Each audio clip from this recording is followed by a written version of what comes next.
పశ్చిమ గోదావరి జిల్లా భీమవరం పట్టణంలో ఈ రోజు శ్రీ మావులమ్మ అమ్మవారిని పశ్చిమ గోదావరి జిల్లా కలెక్టర్ మరియు జిల్లా మెజిస్ట్రేట్ శ్రీ నాగమణి ఐఏఎస్ దర్శించుకున్నారు. వీరికి ఆలయ ఉప ప్రధాన అర్చకులు కొండమంచిలి కోటేశ్వరరావు అమ్మవారికి ప్రత్యేక పూజలు నిర్వహించారు. అదేవిధంగా జిల్లా కలెక్టర్ కు ఆలయ అర్చకులు వేద మంత్రాలతో ఆశీర్వాదాన్ని అందించడం జరిగింది. భీమవరం తనిఖీదారు దేవాదాయ ధర్మాదాయ వి వెంకటేశ్వరరావు పాల్గొన్నారు.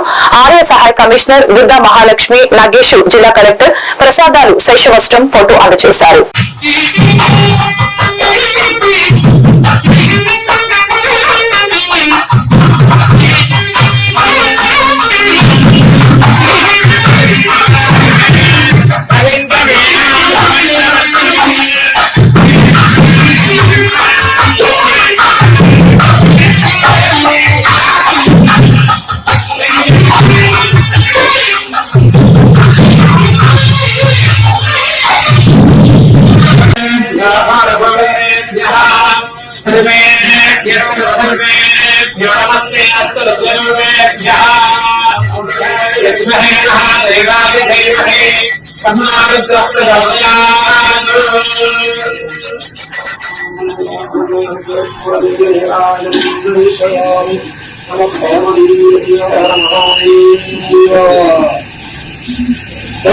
Namo